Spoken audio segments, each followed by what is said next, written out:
Eu gostaria de discutir uma questão de grave importância.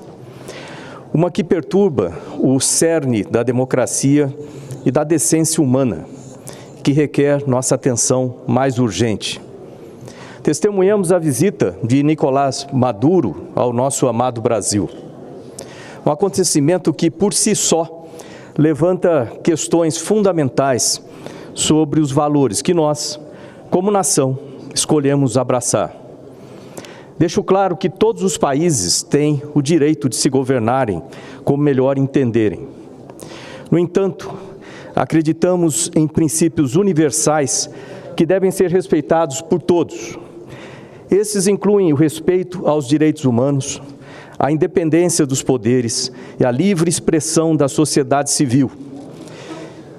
Infelizmente, sob o regime de Maduro, esses princípios têm sido violados frequentemente. O Tribunal Penal Internacional, um órgão que representa a vontade coletiva da humanidade por justiça e responsabilidade, está atualmente investigando cerca de 9.000 denúncias contra o governo de Maduro. Essas alegações vão desde violações graves dos direitos humanos até ações de tortura, todas em flagrante desrespeito aos princípios mais básicos da nossa humanidade. Observamos com preocupação a falta de independência dos poderes na Venezuela.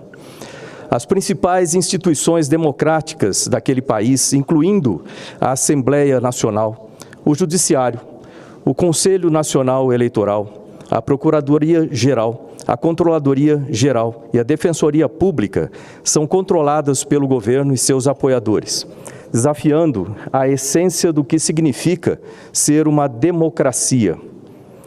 Esses incluem o respeito pelos direitos humanos, a independência dos poderes e a livre expressão da sociedade civil.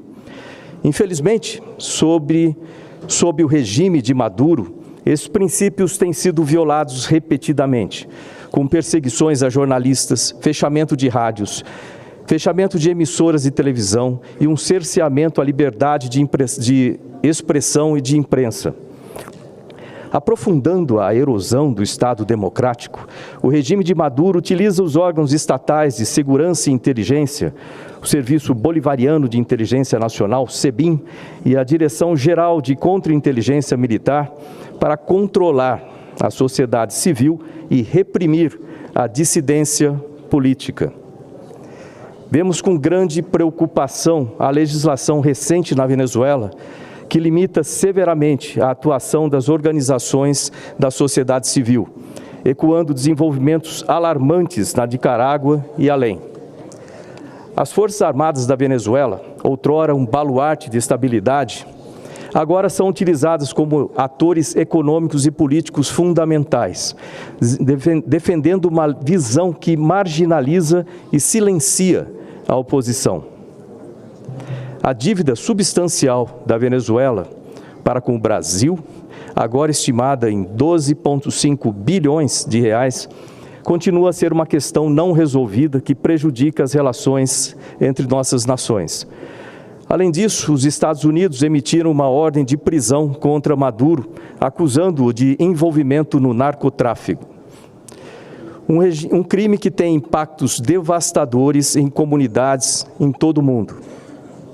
Ao abordar essas questões, não nos alegramos, obviamente, em apontar as falhas de uma outra nação. Pelo contrário, o fazemos com um senso de pesar e uma esperança profunda de que um caminho para a reforma e a reconciliação possa ser encontrado. Com clareza de propósito e a coragem que nos são inerentes, reiteramos nosso compromisso com os princípios da liberdade, justiça e respeito pelos direitos humanos. Instamos o governo de Maduro a reconsiderar suas ações, a ouvir as vozes de seus cidadãos e a caminhar na direção da luz da verdadeira democracia. Nunca devemos esquecer que, em última análise, a força de uma nação reside na liberdade do seu povo, em sua capacidade de expressar suas aspirações sem medo e na integridade de suas instituições democráticas. Deixemos claro que continuaremos a defender esses valores aqui e no mundo. Senhor presidente, eu estive em Roraima recentemente e eu pude verificar o que chamam de programa Acolhida. Nós vimos lá refugiados da Venezuela, quase 1 milhão deles que já cruzaram as fronteiras com o Brasil, numa busca de melhor vida, né? E não é sem razão. O problema não é só a gestão da Venezuela, né? O que a Argentina também tem problemas econômicos, né, semelhantes. O problema é a tendência à ditadura. O problema é como que o regime democrático é colocado de lado a favor de um governo que centraliza todo o poder. Ontem, ao ver, né, o ditador Maduro aqui no Brasil, eu confesso que eu senti vergonha. Eu acho que não fui só eu, não. Acho que o Brasil como um todo, aquelas pessoas que acreditam numa democracia real, que acreditam na liberdade, devem ter sentido exatamente o que eu senti. Mas não para por aí. Nós temos agora uma reunião entre os países da América do Sul. Importante para que nós possamos conversar e como melhorar as condições do nosso continente. Mas é bom lembrar que nenhum arranjo entre esses países que venha a danificar a nossa democracia ou venha trazer mais dívida ou perdoar ou negociar de forma negativa para o nosso contribuinte do Brasil as dívidas desses países com o Brasil, isso não pode acontecer, isso não pode ser tolerado dentro do nosso país. Certamente preocupa o alinhamento das coisas que nós vemos no Brasil. A gente acabou de ver aqui, né, os discursos do senador Plínio Valério, né, do Marcos Duval, falando a respeito de assuntos que, sinceramente, eu gostaria que o Brasil não tivesse.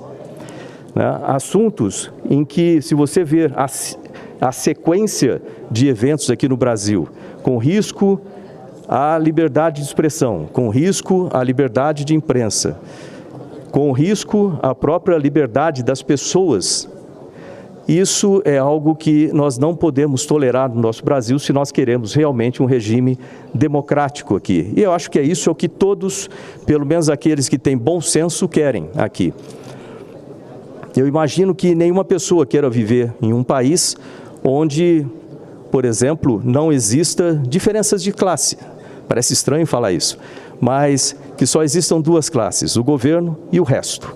E ninguém quer ser parte do resto. Eu imagino que ninguém queira viver num país onde os seus sonhos não possam ser realizados, onde você não tenha direito à posse ou a direito à sua casa, à sua roupa, onde as empresas não existem, onde o governo domina basicamente tudo. A vida das pessoas, o que pode falar, o que pode vestir, o que pode fazer. Eu imagino que ninguém queira viver num regime desse jeito.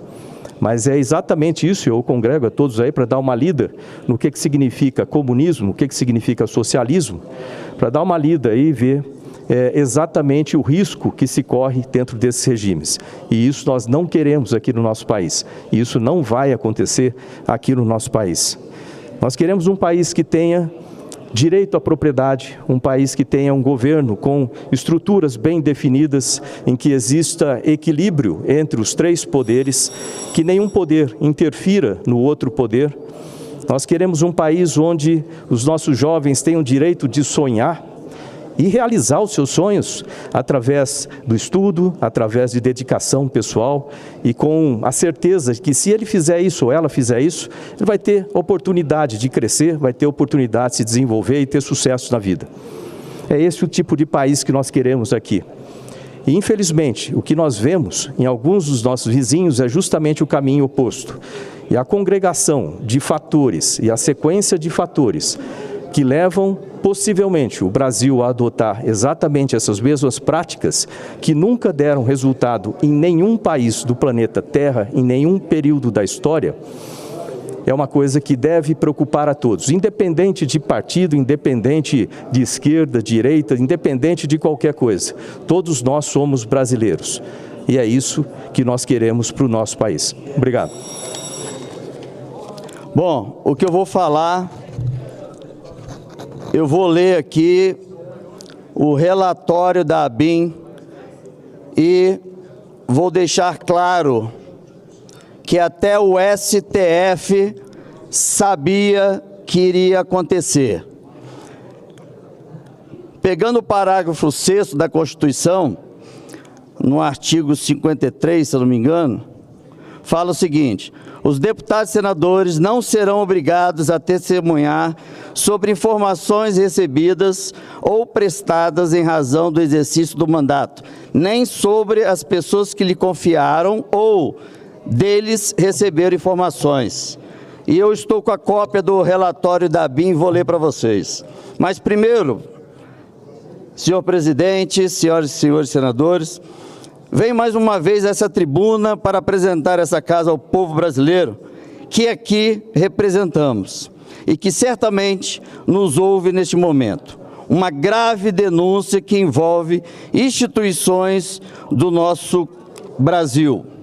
Na qualidade de senador da República, tive acesso ao relatório de inteligência produzido pela Agência Brasileira de Inteligência, ABIN, no qual são transcritas, em ordem cronológica, o conjunto de todas as mensagens e alertas enviadas por aquela agência via WhatsApp entre os dias 2 de janeiro a 8 de janeiro, para as instituições do Sistema Brasileiro de Inteligência, SISBIN, que é composto por 48 órgãos públicos, entre eles todos os ministérios do governo federal.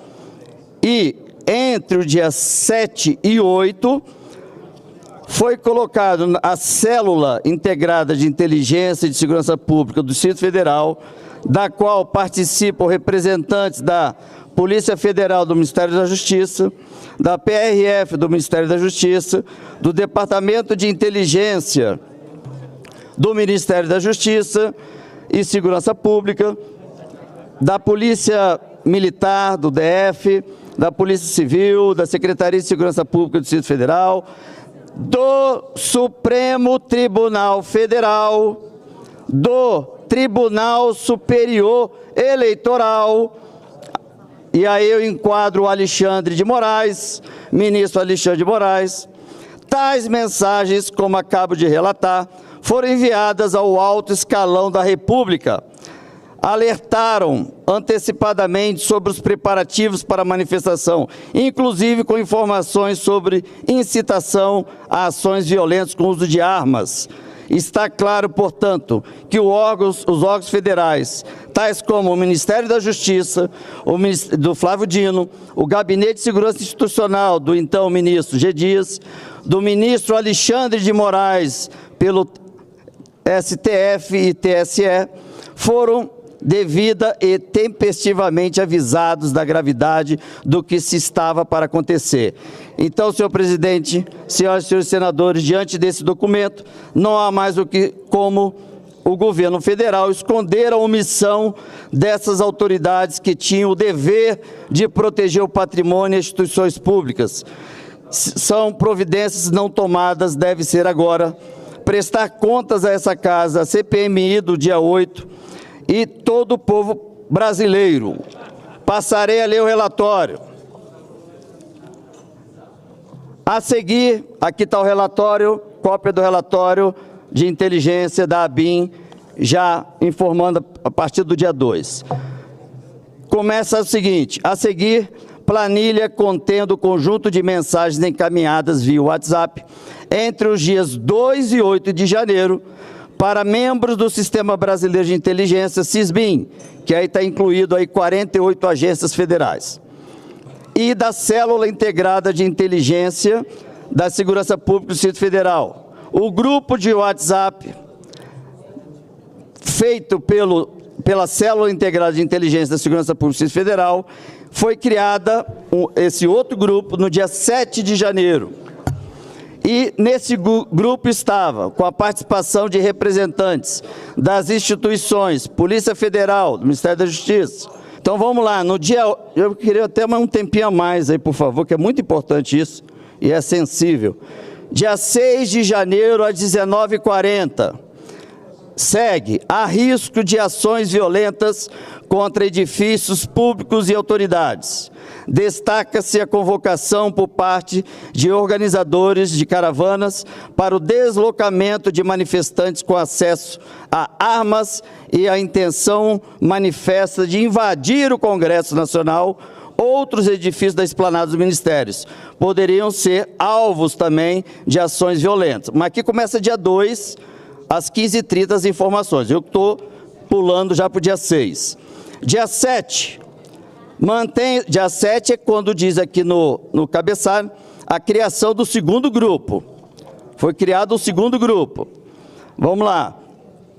Dia 7/1, às 10h30. Mantenha-se convocação para ações violentas e tentativas de ocupação de prédios públicos, principalmente na esplanada dos ministérios. Segue outras informações, eu estou botando as mais relevantes. E lembrando que as instituições do STF, TSE, Ministério da Justiça, GSI, estavam sabendo de tudo. Vamos lá, dia 7 a meio-dia. Conforme a NTT, houve aumento de número de fretamentos de ônibus com destino a Brasília para este final de semana. Há um total de 105 ônibus, com cerca de 3.900 passageiros. Mantenha-se convocação para ações violentas e tentativas de ocupações do prédio público, principalmente na esplanada dos ministérios. Relembrando, ministro da Justiça, ministro do GSI, presidente da República, ministro Alexandre de Moraes e o TSE, aí representado pelo Alexandre de Moraes, estavam sabendo. Dia 7/1, quer dizer, um dia antes, permanecem convocações e citações para o deslocamento até a esplanada dos ministérios, ocupação de prédios públicos e ações violentas, mas sem coordenação concreta. Dia 9 da manhã, houve incremento significativo do número de barracas de ontem para hoje. Dia 8 pela manhã, após discussões acaloradas entre acampados, às 8h50, ficou decidido que os manifestantes partirão em marcha para a esplanada às 13 horas, ou seja, 8h50 da manhã, já sabia que eles iam deslocar às 13. O presidente da República, com a aeronave dele, levaria 1h20. Já chegaria antes das 13 horas para cá. Dia 8/1, dia do fato, 10h30, permanecem convocações e citações para deslocamento até a esplanada dos ministérios, ocupações de prédios públicos e ações violentas. Até agora eu não vi nenhum momento dizendo que a manifestação seria pacífica. E o presidente da República alterando o voo dele para ir para o interior de São Paulo, ver um buraco no asfalto. Dia 8/1, às 14h30, em Brasília, grupo de manifestantes segue pela N1, frente da marcha alcançou a primeira barreira policial na via que passa ao lado da Catedral. No gramado da esplanada dos ministérios, artefatos potencialmente perigosos foram deixados no gramado, próximo ao local da manifestação. Às 14h45, em Brasília, marcha chegou em frente ao Congresso Nacional e manifestantes romperam a barreira policial, ou seja, não obedeceram à barreira policial, que tinha apenas 200 homens recém-formados na Polícia Militar. Grupo encontra-se na rampa do Congresso Nacional. Olha os detalhes.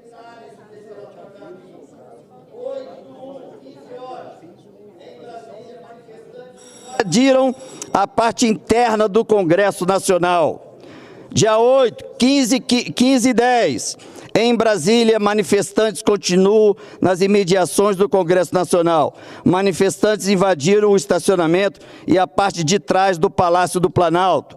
Dia 8, 15 e 20, em Brasília, manifestantes subiram a rampa do Palácio do Planalto e seguem para o STF.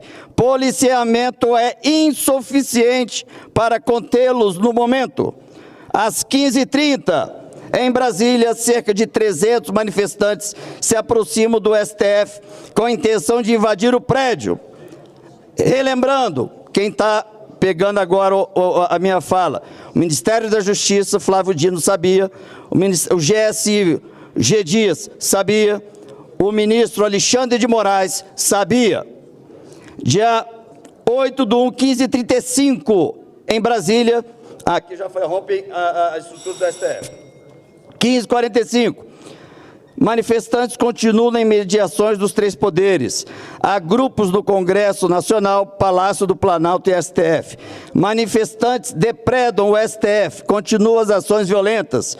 Policiamento insuficiente para conter as ações. Às 16h30, e o Lula lá vendo o buraco no asfalto que criou o buraco dia 28 de dezembro. Ele nem era presidente. Há manifestantes nos 4 andares do Palácio do Planalto. Organizam-se grades para ocupar o local e se contrapor às forças policiais. No STF, mantém ocupação e depredação. Há confronto com a força policial. Em 18 horas, começou às 13. Em Brasília, forças de segurança dispensaram manifestantes da Praça dos Três Poderes. Congresso Nacional continua ocupado por manifestantes. Efetivo da PM tem dificuldade em dispensar manifestantes na área do Congresso Nacional. 18h45, forças policiais continuam atuando para dispersar manifestantes. Há confrontos pontuais na região da esplanada dos ministérios. Manifestantes recuaram até a Alameda da Bandeira. Eu só vou encerrar com uma fala importantíssima de Ulisses Guimarães, que ele diz o seguinte, para finalizar, presidente.